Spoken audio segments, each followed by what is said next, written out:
Hello viewers, দেখো আগের ভিডিওতে আমি বলেছিলাম এই পানামা খাল সম্বন্ধে। তোমাদেরকে বলেছিলাম এই পানামা খাল কোথায় অবস্থিত। এটা দেখো, এটা হচ্ছে পুরো ওয়ার্ল্ড ম্যাপ।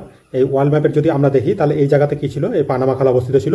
এবং পানামা খাল কি করছিল, এই যে নর্থ আমেরিকা আর এই সাউথ আমেরিকাকে বিচ্ছিন্ন করছিল।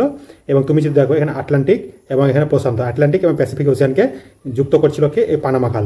আগের ভিডিওতে আমি এটা বলেছি তোমাদেরকে। আবার আজকে আমি এই ভিডিওতে এই সুয়েজ খাল সম্বন্ধে আমি বলবো, ঠিক আছে?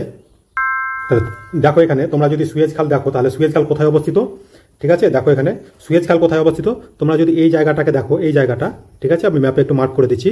এই জায়গাটা যদি তোমরা এখানে বড় করে দেখো, এখানে আমি বড় করে দেখাচ্ছি এই জায়গাটা, ঠিক আছে? তুমি এখানে দেখতে পাবে, দেখো এই হলুদ অংশটা এখানে মিশর, এখানে তুমি দেখতে পাচ্ছ এখানে মিশর, ঠিক আছে? তাহলে এই জায়গাটা হচ্ছে এই সুয়েজ খাল, ঠিক আছে?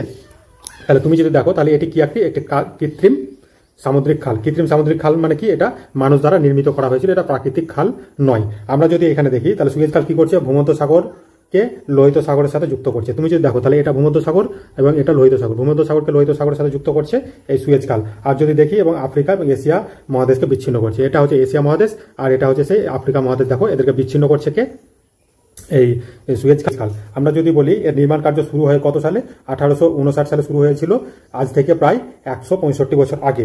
এবং নির্মাণ শেষ হয়েছিল 1869 155 বছর আগে। মানে মোটামুটি এটা নির্মাণ করতে সময় কত লেগেছিল, 10 বছর, ঠিক আছে? আর আমরা যদি দৈর্ঘ্যের কথা বলি, দেখো 193 কিলোমিটার বা 120 মাইল দৈর্ঘ্য এর এইখান থেকে এই জায়গাটা, যেটা মেন মানে যে খাল সেটা দৈর্ঘ্য।